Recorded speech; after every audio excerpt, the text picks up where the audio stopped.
살아계신 하나님 아버지, 지난 밤에도 쉼을 주시고 기도 자리로 부르시는 은혜 감사합니다. 주어진 하루 최선을 다해 살아갈 힘과 지혜를 허락하여 주옵소서.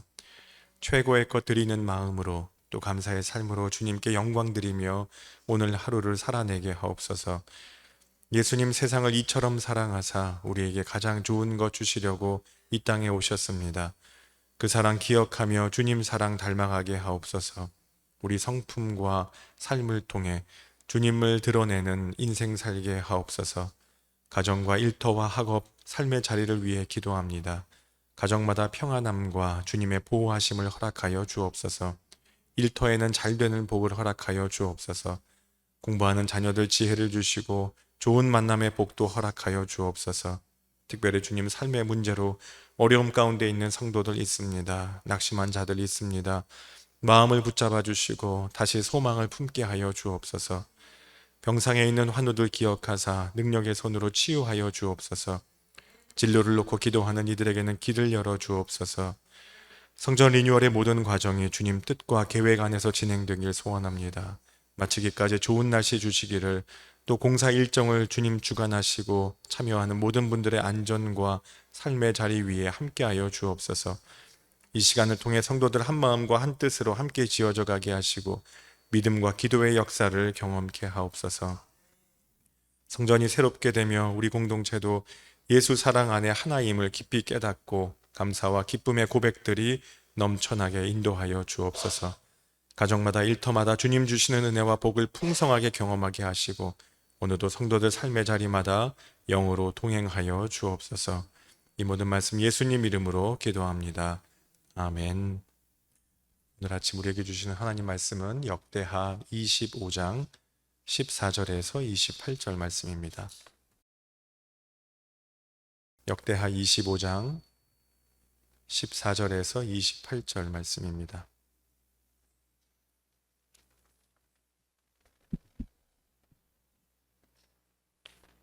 한 절씩 교독하겠습니다. 아마샤가 에돔 사람들을 죽이고 돌아올 때에 세일 자손의 신들을 가져와서 자기의 신으로 세우고 그것들 앞에 경배하며 분향한지라.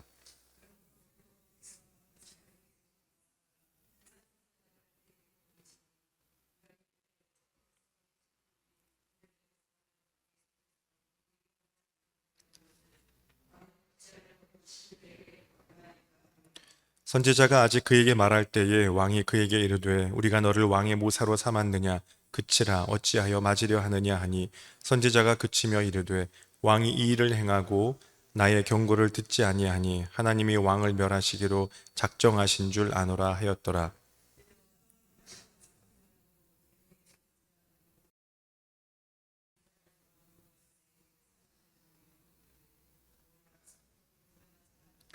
이스라엘 왕 요아스가 유다 왕 아마샤에게 사람을 보내어 이르되 레바논 가시나무가 레바논 백향목에게 전가를 보내어 이르기를 내 딸을 내 아들에게 주어 아내로 삼게 하라 하였더니 레바논 들짐승이 지나가다가 그 가시나무를 짓밟았느니라.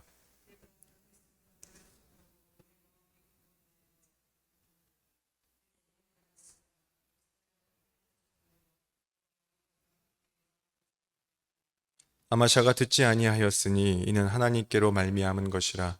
그들이 에돔 신들에게 구하였으므로 그 대적의 손에 넘기려 하심이더라.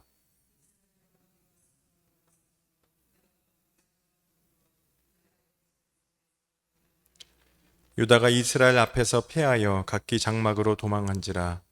이스라엘 왕 요아스가 베세메스에서 요아스의 손자 요아스의 아들 유다 왕 아마샤를 사로잡고 예루살렘에 이르러 예루살렘 성벽을 성 모퉁이 문까지 400규빗을 헐고, 또 하나님의 전 안에서 오벳 에돔이 지키는 모든 금은과 그릇과 왕궁의 재물을 빼앗고 또 사람들을 볼모로 잡아가지고 사마리아로 돌아갔더라.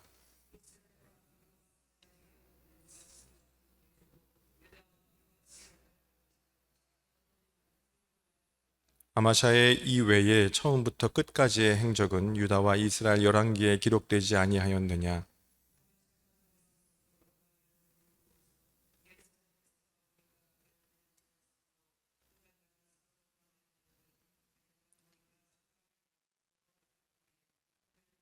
죽이게 하고 함께 그의 시체를 말에 실어다가 그의 조상들과 함께 유다 성읍에 장사하였더라. 아멘. 예, 오늘 본문은 아마샤의 통치 후반기를 우리에게 보여주고 있습니다. 아마샤는 에돔과의 전쟁에서 북이스라엘 용병을 데리고 오죠. 하나님의 사람 예언을 듣고 다시 그들을 돌려보냅니다. 열세이지만 담력을 내요. 스스로 힘을 내고 주님을 의지하여 전쟁에서 승리하게 됩니다. 통치 초기에는 그렇게 주님 앞에서 정직하게 행하는 모습을 보게 됩니다. 그런데 어제 2절 말씀에 우리가 함께 나누었죠. 2절에 보면 여호와 보시기에 정직하게 행하기는 하였으나 온전한 마음으로 행하지는 아니하였더라. 그렇게 말씀하고 있었습니다. 온전하다는 말은 히브리어 살렘이라고 했습니다. 이건 유대인들의 인사 샬롬과 같은 어근을 사용합니다. 예수님도 부활하셔서 제자들에게 나타나시며 샬롬, 평안하냐, 너희에게 평안이 있느냐 이렇게 질문하셨습니다. 그것처럼 평안은 하나님과의 바른 관계 안에 있을 때 우리에게 임하는 것입니다. 그리스도인의 삶의 행복도 여기 있습니다. 세상이 주는 평안이 아니라 물질이 주는 잠깐 사라지는 그런 힘이 아니라 하나님과의 바른 관계, 하나님과 바른 관계 안에 있을 때 우리는 비로소 온전하게 되는 줄 믿습니다. 여러분 오늘 하루도 주님과 온전한 관계 안에 거하시기를 축복합니다. 문제는 에돔과의 전쟁에서 승리한 이후부터 시작된다는 겁니다. 14절 말씀에 이렇게 기록하죠. 아마샤가 에돔 사람들을 죽이고 돌아올 때에 세일 자손의 신들을 가져와서 자기의 신으로 세우고 그것들 앞에 경배하며 분향한지라. 운동선수들이 골을 넣으면 세리머니를 막 하죠. 멋있게 막 자신 있게 이렇게 합니다. 멋진 포즈를 취합니다. 잠깐이지만 기쁨에 취해서 그렇게 합니다. 운동 경기도 그러한데 전쟁에서 이기면 기분이 얼마나 좋겠습니까?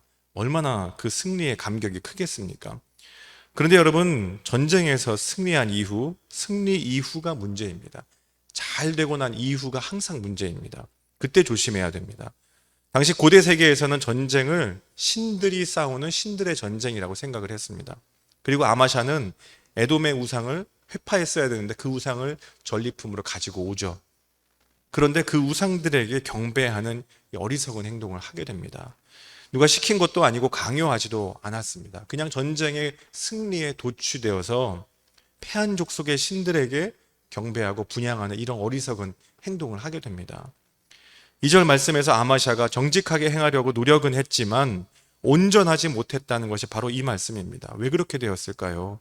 16절 말씀 우리 같이 한번 읽어봅니다.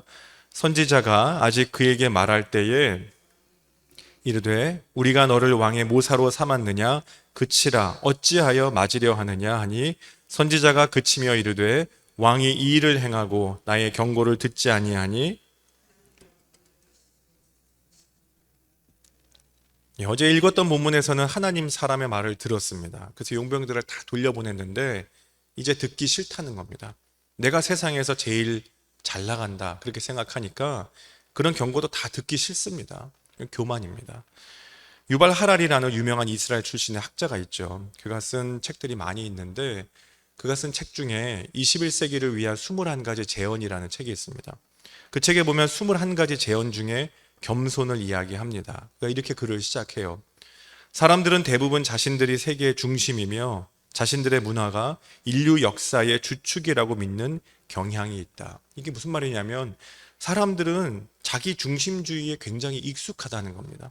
특히 신 앞에서는 겸손이 필요한데 신의 이름을 이용해 오히려 사람들 위에 군림하려고 하는 경향이 있다는 겁니다.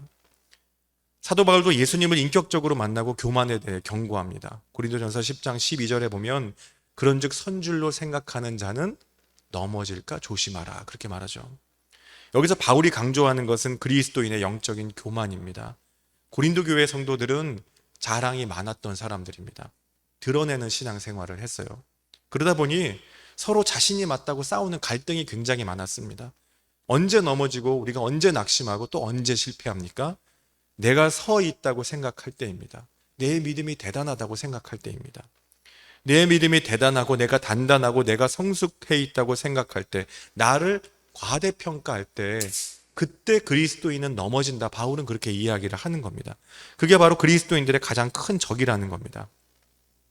그리스도인들은 영적인 생활을 합니다. 우리가 예배를 드리고 또 찬양을 하고 또 기도를 합니다. 이 모든 것들은 주님을 가까이 하기 위함입니다. 주님과 대화하는 시간입니다. 내가 영적으로 성숙해지고 건강해지는 우리 영혼의 운동 시간입니다.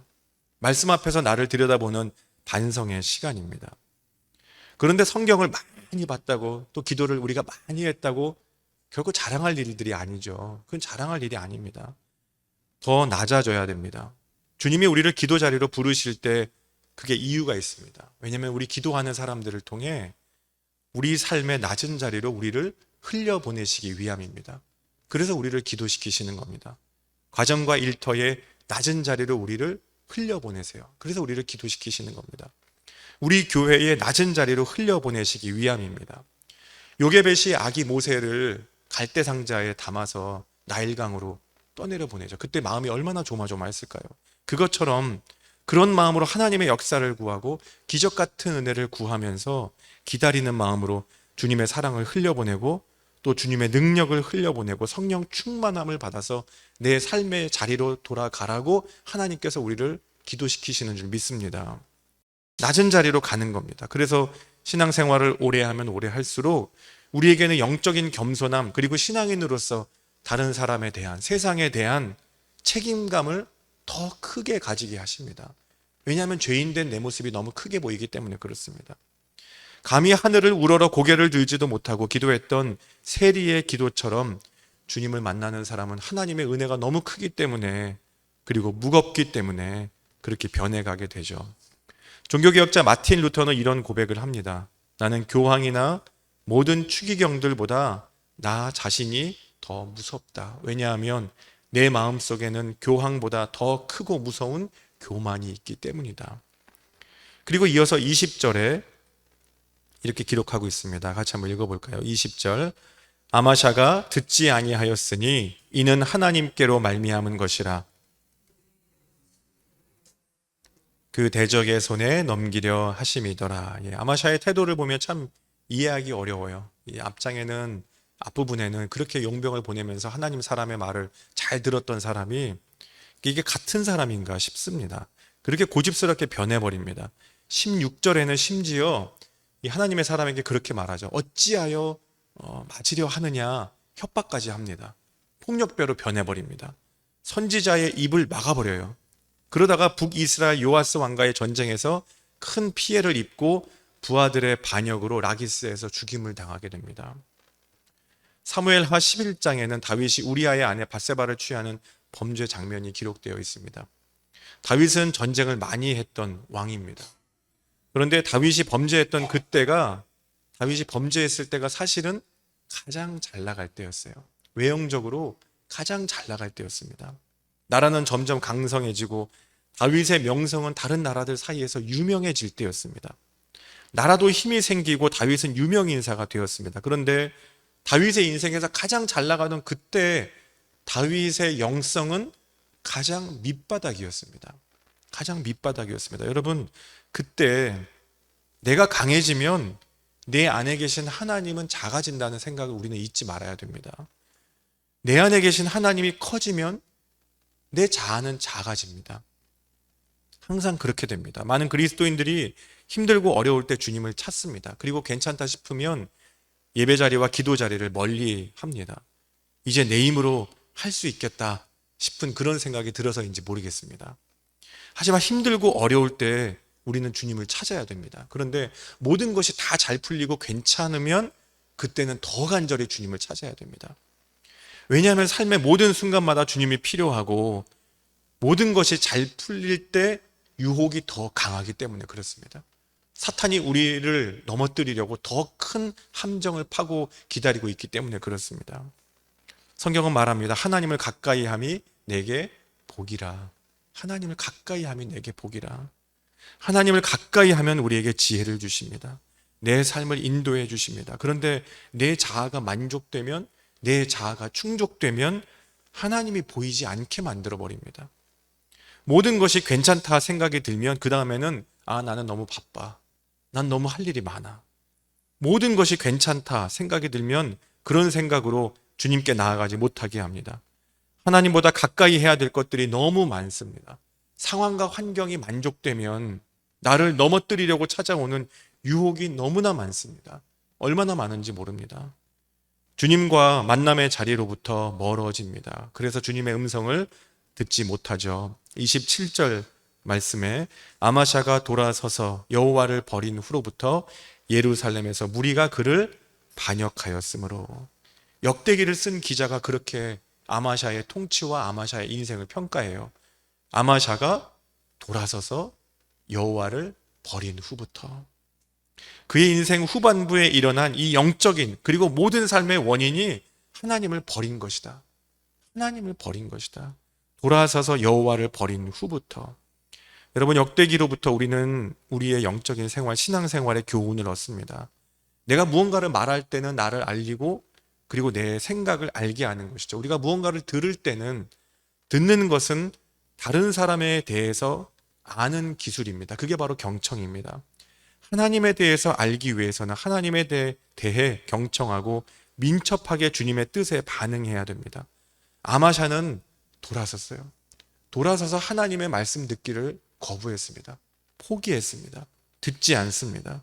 하지만 그리스도인은 주님께 귀를 기울여야 되는 줄 믿습니다. 주님께서 나를 가장 잘 아시고 내가 가야 할 길을 아시는 분은 주님밖에 없기 때문에 그렇습니다. 오늘 주신 말씀을 기억하며 오늘도 하나님께 집중하고 하나님의 말씀에 경청하고 귀를 기울여 기도하고 또 주님께 감사함으로 겸손히 주님 따라가는 복된 날 되시길 간절히 축원합니다. 함께 기도하겠습니다. 살아계신 하나님 아버지, 오늘도 겸손한 마음으로 주께 나아갑니다. 주님만 바라봅니다. 아마샤가 돌아서서 주님을 버렸다 성경은 기록합니다. 주님, 내 안에 하나님 외에 그 어떤 우상이 있다면 내려놓을 수 있는 용기를 허락하여 주옵소서.